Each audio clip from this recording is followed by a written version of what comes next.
Hello दोस्तों, जय माता दी। कैसे हो आप सब? आई होप कि आप सब बहुत अच्छे होंगे। तो सबसे पहले आप सभी को करवा चौथ की हार्दिक शुभकामनाएं। आप सभी पर माता रानी की कृपा बनी रहे। आप लोग स्वस्थ रहें, मस्त रहें और अपने जीवन में आगे बढ़ते रहें। तो दोस्तों, मैं आज आप लोगों को करवा चौथ व्रत की 4 प्रमुख कथाओं की संपूर्ण जानकारी देने वाली हूँ, जो बहुत ही अच्छा है। आप लोग एक बार टाइम निकाल के ज़रूर सुनिएगा। वैसे करवा चौथ का व्रत भारतीय महिलाओं के लिए अत्यधिक महत्वपूर्ण होता है।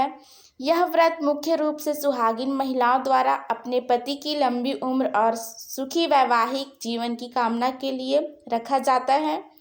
करवा चौथ से जुड़ी विभिन्न कथाएं हमारे पुराणों और धार्मिक ग्रंथों में वर्णित हैं। इन कथाओं में पतिव्रता धर्म और पति के प्रति समर्पण की महत्ता को दर्शाया गया है। इस लेख में हम करवा चौथ से संबंधित 4 प्रमुख कथाओं के बारे में आइए विस्तार से चर्चा करते हैं। पहला है द्रौपदी और अर्जुन की कथा। महाभारत काल की यह कथा सबसे प्रसिद्ध है। द्रौपदी, जो कि 5 पांडवों की पत्नी थी, उन्होंने भी करवा चौथ का व्रत रखा था। इस कथा का उल्लेख उस समय से है जब अर्जुन तपस्या के लिए नीलगिरी पर्वत पर गए हुए थे। उनके अनुपस्थिति में पांडवों पर कई समस्याएं और विपत्तियां आ गईं।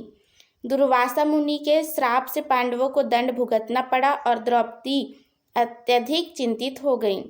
उन्हें समझ में नहीं आ रहा था कि वे अपने पति और परिवार की सुरक्षा कैसे करें। द्रौपदी ने भगवान श्री कृष्ण से प्रार्थना की और उनसे सहायता मांगी। श्री कृष्ण ने उन्हें करवा चौथ का व्रत रखने का सुझाव दिया और बताया कि वह इस व्रत को पूरी श्रद्धा और विधि विधान से करने से उनके सभी संकट समाप्त हो जाएंगे और अर्जुन की रक्षा होगी। द्रौपदी ने भगवान श्री कृष्ण के निर्देशानुसार करवा चौथ का व्रत रखा और उसकी पूजा की। इसके फलस्वरूप दूसरा आता है साहूकार के 7 बेटों की कथा। यह कथा करवा चौथ व्रत के नियमों का उल्लंघन करने के परिणामों को दिखाती है और सच्चे विश्वास की महत्ता को उजागर करती है। एक साहूकार था जिसकी 7 बेटे और एक बेटी थी। साहूकार की बेटी का नाम करवा था, जिसने विवाह के बाद करवा चौथ का व्रत रखा था। जब व्रत का समय आया और चंद्रमा का दर्शन होने से पहले ही उसे भूख और प्यास से व्याकुल कर दिया, तो उसने अपने भाइयों से उसे चंद्रमा निकलने की सूचना देने को कहा ताकि वह व्रत खोल सके। करवा के भाइयों ने उसे चंद्रमा निकलने का झूठा विश्वास दिलाया और एक दीपक को छल से चांद बताकर व्रत तुड़वा दिया। करवा ने भाइयों के कहने पर अपना व्रत तोड़ लिया, लेकिन अगले ही दिन उसका पति मृत्यु शैया पर आ गया। करवा को अपनी गलती का एहसास हुआ और उसने पूरे विधि विधान से करवा चौथ का व्रत फिर से रखा। उसकी सच्ची श्रद्धा और विश्वास के कारण यमराज ने उसके पति को पुनः जीवित कर दिया। इस कथा से यह सीखने को मिलता है कि करवा चौथ का व्रत पूर्ण श्रद्धा और विश्वास से ही करना चाहिए, अन्यथा इसका विपरीत प्रभाव भी हो सकता है। तीसरा आता है पतिव्रता स्त्री की कथा। इस कथा में एक पतिव्रता स्त्री की कहानी है जो अपने पति की लंबी आयु के लिए करवा चौथ का व्रत करती हैं। यह कथा किसी प्राचीन काल की है, जहाँ एक नगर में एक ब्राह्मण और उसकी पत्नी रहते थे। ब्राह्मण पत्नी अत्यधिक पतिव्रता थी और वह अपने पति की सेवा और आराधना में संलग्न रहती थी। एक दिन उसके पति की मृत्यु हो गई। वह स्त्री अत्यधिक दुखी हो गई। उसने अपने पति के शव को अग्नि देने से इनकार कर दिया और उसे लेकर जंगल चली गई। वहां उसने एक पेड़ के नीचे बैठकर अपने पति के लिए प्रार्थना और उपवास किया। इस दौरान एक यक्षिणी वहां आई और उसने उस स्त्री से पूछा कि वह ऐसा क्यों कर रही है। पतिव्रता स्त्री ने अपनी कहानी सुनाई। तब यक्षिणी ने उसे करवा चौथ व्रत रखने का सुझाव दिया और कहा कि यदि वह श्रद्धा और विधि विधान से इस व्रत का पालन करेगी तो उसके पति को पुनर्जीवन मिल सकता है। स्त्री ने करवा चौथ व्रत रखा और उसकी सच्ची श्रद्धा और तपस्या के कारण उसके पति को पुनर्जीवन मिल गया। इस कथा से यह संदेश मिलता है कि करवा चौथ व्रत पतिव्रता स्त्रियों के लिए अत्यधिक महत्वपूर्ण है और यह व्रत उनके पति की सुरक्षा और दीर्घायु के लिए अत्यंत प्रभावी होता है। चौथा आता है 6 बहुओं की कथा। 6 बहुओं की कथा करवा चौथ व्रत से जुड़ी एक पुरानी और रहस्यमय कथा है जिसमें एक महिला और एक दुष्ट राजा के बीच की कहानी है।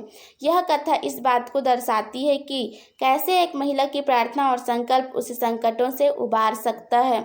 यह कथा एक राजा की है जो अत्यंत बलशाली था और उसने अपने 6 बहुओं से कई राज्य जीत लिए थे। वह अत्याचारी दुष्ट था। एक दिन उसकी मुलाकात एक पतिव्रता स्त्री से हुई जिसने करवा चौथ का व्रत रखा हुआ था।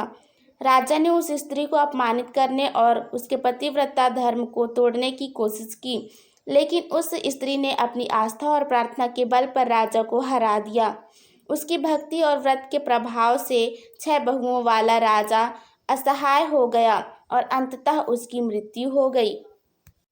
इस कथा से यह संदेश मिलता है कि करवा चौथ व्रत न केवल पति की सुरक्षा के लिए महत्वपूर्ण है, बल्कि यह स्त्रियों को जीवन में आने वाले सभी संकटों से लड़ने की शक्ति और साहस भी प्रदान करता है। आइए हम इन सभी कथाओं के निष्कर्षों के बारे में जान लेते हैं। करवा चौथ व्रत से जुड़ी ये 4 प्रमुख कथाएं पतिव्रता स्त्रियों की शक्ति, श्रद्धा और विश्वास को दर्शाती हैं। इन कथाओं के माध्यम से यह स्पष्ट होता है कि करवा चौथ व्रत केवल एक धार्मिक अनुष्ठान नहीं है, बल्कि यह पति पत्नी के बीच के बंधन को और भी मजबूत बनाता है। इस व्रत का महत्व सदियों से रहा है और इन कथाओं के माध्यम से हमें व्रत के नियमों और उसकी पतिव्रता के बारे में महत्वपूर्ण सीख मिलती है। करवा चौथ व्रत न केवल पति की दीर्घायु के लिए किया जाता है, बल्कि यह एक महिला के अपने जीवन में आने वाली सभी विपत्तियों से लड़ने की शक्ति और साहस को भी दर्शाता है। इन कथाओं को सुनकर और उनका अनुसरण करके महिलाएं अपने जीवन में करवा चौथ व्रत का महत्व और उद्देश्य समझ सकती हैं। तो दोस्तों, आप लोगों को यह वीडियो अच्छी लगी हो, ये कथाएं आप लोगों को अच्छी लगी हो तो वीडियो को ज़्यादा से ज़्यादा लाइक कीजिए, शेयर कीजिए और कमेंट में जय माता दी ज़रूर लिखिए, जय करवा माता ज़रूर लिखिए।